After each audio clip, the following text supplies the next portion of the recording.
Welcome to another deep dive. This one, you guys sent us a really intriguing collection of poetry. Omnibus Poetry .07, Crepusculo-Twilight.2.word.pdf by Manuel de Valle y Colón. Yeah, and what really stood out to us is that although it's poetry, this isn't a deep dive on like literary analysis. It's more of an exploration of one man's reflections on a life that's clearly been full of all kinds of experiences, especially as he's looking back on it all through this lens of Crepusculo or Twilight. Yeah, Twilight, it's an interesting choice, right? And his own life story is pretty fascinating. Born in New York City back in 1948, and then he grows up in these housing projects, East and West Harlem. And then from there, he goes to Brooklyn Technical High School. He does a transitional year at Yale and then Wesleyan, studies in Madrid and Puerto Rico, ultimately graduates from Princeton. That's quite the journey. Yeah. And even early on, you can see this commitment to community and social progress. I mean, he's involved with Aspira, works alongside some pretty notable figures like Antonio Pantoja and Fernando Ferrer. That's got to shape your worldview, I'd imagine. Absolutely. And his academic path doesn't stop there either. Yeah. He ends up at Yale Law School, Mm-hmm. has Clarence Thomas and Lonnie Guinier as classmates. Then after that, he just has this incredibly diverse career. Right. I mean, the Puerto Rican Legal Defense and Education Fund, working on that Aspira v. Board of Education case, trial attorney with the Department of Labor, Yeah. adjunct professor at like a zillion different universities. It's almost hard to keep track. Fordham, Princeton, Yeah. Yale, Yeah. New York Law School, Yeah. Inter-American. And then on top of that, he gets these fellowships from the Rockefeller and Ford Foundations, becomes a partner in a law firm, serves as chief administrative of the New York State Division of Human Rights. And I think even now he's still an arbitrator and teaching. I mean, wow. He does a wild ride. And so, like you said, we're not here to unpack all the poetic devices and stuff like that. It's more about understanding, I guess you could say, the wisdom that someone might glean from this kind of a life, especially since the bio note in here says his poetry is like a meditation about life as it prepares us for our departure.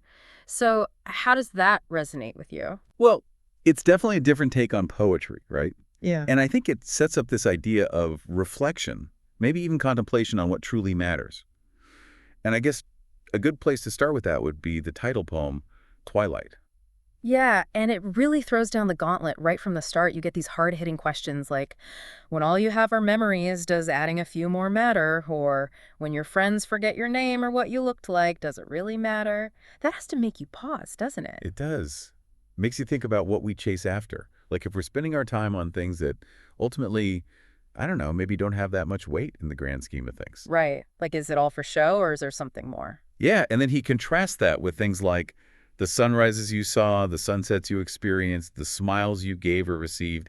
That feels pretty essential. Yeah, the simple things. The everyday beauty that we often miss in the hustle. It's like he's saying, hey, as you get closer to the end of it, all those achievements you might have been chasing, they might pale in comparison to the richness of just living and connecting with people.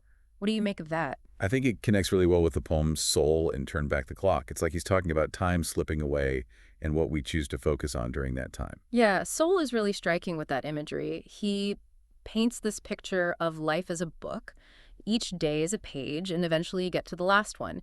And in that context, he basically says, the larger scheme of things, all our excuses, they just kind of fade away.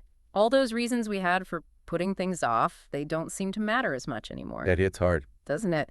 And then what he highlights as truly valuable are those simple human connections. The smile on a child's face, the warmth of a stranger's hand, the love of one's beloved. Wow. That's really beautiful. Yeah, and Turn Back the Clock, to me, takes that a step further. There's this longing there to have appreciated the present moment more fully, to not have been so caught up in duty and obligation. Ever felt that way? Oh, absolutely. Like when he talks about the burdens of duty, of profession, of being busy, and how those things kept him from things like the crawling with my child around a living room or a fireplace. It's so easy to get caught up in the doing and miss the being. Exactly. It's like he's saying those small moments, those are actually glimpses into something much bigger. He even calls it a gaze into infinity's plenitude. Makes you want to grab those moments and hold on tight, doesn't it? It does. And the theme of memory and remembrance is woven throughout the whole collection. Like in your heart, there's this really comforting idea about where to find someone after they're gone. Instead of looking for them in material things or photos, he points us inward to the memories of caring and love we carry within us. That's where they truly live on. It's almost like their essence becomes part of us, wouldn't you say? Yeah, it is a very powerful idea. It suggests that maybe the most valuable legacy we can leave behind is not something physical, but the love we shared. Absolutely. And then in Shall I Remember Your Face, he delves into how we remember others, and it's not just a visual thing. Right, it's more about those little details, those sensory Yeah, experiences. exactly. He talks about your smile, that accent of yours, those penetrating eyes. It's the way they made you feel, the way they moved, the emotions they evoked. It's these subtle things that really paint the picture of who they were. And then in remembering the past, it's like he zooms out and looks at memory itself. I thought the comparison to silent films was really interesting. It is, because even though those films don't have dialogue, you can still feel the emotions, right? You see the Hmm. smiles, the grunts, the hands gesticulating. It's the essence of the moment that shines through, not just the words that were spoken. That's so true.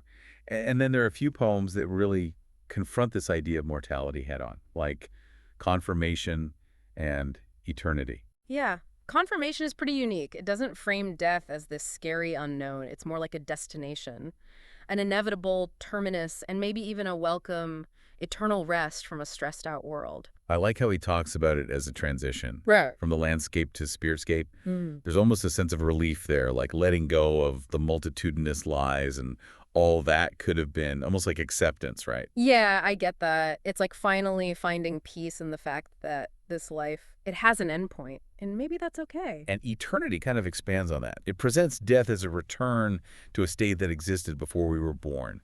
It's pretty mind-bending. It is. And he contrasts that initial bliss with the shock of being born.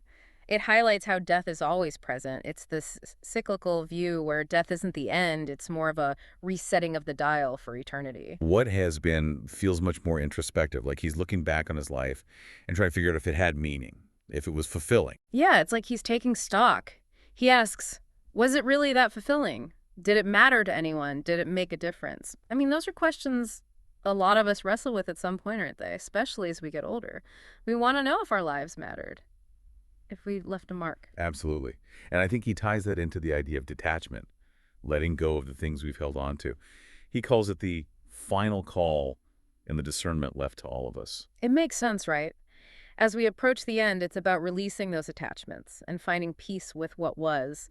It's kind of beautiful in a way. It is. And then there's this whole thread of social consciousness that runs through the collection. Poems like Latino Dreams, Sounds, and Freedom and Liberty. They're so full of energy and passion. Latino Dreams is a celebration, isn't it? It captures the vibrancy of that community. Sorrow, joy, sunshine, clouds, tears of sorrow, tears of joy. And you can almost feel the rhythm and the spirit of that culture pulsing through it. I love that. And then Sounds is a call to action. It's like he's shaking us awake, telling us to get out of our complacent quiescence and rise to meet the challenges of this new time being born. It's like he's saying, wake up, there's work to be done. It has this real sense of urgency to it. Yeah, definitely. And then you have Freedom and Liberty, which is this powerful declaration of individual freedom, a pushback against anything that tries to limit our ability to choose, to dream, to define ourselves. It's this reminder that the fight for freedom is constant. It echoes throughout history, those earnest cries for liberty.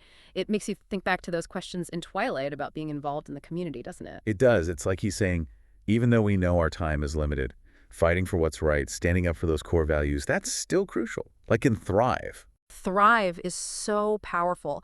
It's this vision of facing the end, still engaged with the world. Your desk in disarray because you're still fighting for those beliefs. Freedom for all, justice for all, due process for all. And then there's this hope that your actions will inspire others to keep going, to reach their full potential. What a legacy. Absolutely. And then there are the poems that deal with loss and grief, which are always difficult. But these are done in such a beautiful and moving way. Passing of Dr. Norbert Sanders is very personal. You can feel the shock of that loss and the desire to hold on to their memory by continuing the healthy practices they shared. And One More Tear is just so poignant. It's this reflection on all the things they went through together, the joys and the struggles, and how that love, it endures even after they're gone. It's about cherishing the whole journey, isn't it? The ups and the downs, the good times and the bad, because those are the things that form those unbreakable bonds. And where do you carry the dead? Yeah. So powerful with that metaphor of physically carrying the dead versus carrying them in your heart. It really makes you think, doesn't it? And ultimately, the poem concludes that the heart rules, that the most meaningful way to keep our loved ones alive is through the love and the memories we hold within ourselves. Yeah, I love that. And then loss of memory and eternal silence bring up the really tough aspects of aging and watching those we love decline. Loss of memory raises some difficult questions, doesn't it? Like, what's the value of living a long life if you lose your memories? And what about the burden on those who care for you? It's heavy stuff. But then he says, longevity does not justify itself, sharing and caring does. And that really shifts the perspective. It's not just about existing, it's about the quality of those connections and how we care for each other. That's so true. And eternal silence is heartbreaking. It captures the feeling of watching someone you love fade away, the diminishing essence of a woman I used to know. It's so sad, but it's also so real. It is. And then there's this whole other layer to the collection with the metaphorical language he uses, like shadows of my heart and where do you store your shadow? Shadows of My Heart was written during the pandemic, and it uses shadows as a metaphor for how, even though things are dark, love and care can still shine through. It's about finding those glimmers of hope in challenging times. And where do you store your shadow? It's so fascinating. It's like he's saying that part of us, our shadow, needs to be prepared for some kind of transformation. Yeah, and there are all these other great metaphors throughout the collection, like alighting the balloons and remembrance, letting go of regrets, Yeah. the aging minstrel reflecting on the passage of time. And so we are told is so beautiful, the idea that when one voice is silenced, it creates space for others to be heard. It's like this passing of the torch. And he even hints at the idea that the soul continues on even after the physical body is gone. It's a comforting thought. And then there's the stark warning in All Must Fall, that trying to escape destruction is pointless. And the simple but powerful statement in Breath, I am alive. It's like he's grounding us in the present moment. Reminding us to appreciate the gift of being alive. This has been quite a journey. Manuel del Valle Colón's Crepúsculo, Twilight, is so rich with reflection on mortality, the importance of cherishing the present moment and those we love, the complexities of memory and grief, and the strength of the human spirit. It's a collection that stays with you. It's not about finding all the answers. It's about asking the right questions. And ultimately, it prompts us to consider what really matters as we move towards our own twilights. It's been a truly enriching experience, and it leaves us with a lot to think about. What aspects of your own sunrises and sunsets will you hold most dear? How will you carry the dead in your heart as you go forward? These are questions we should all be asking ourselves. Thanks for joining us on this deep dive. It's been a pleasure.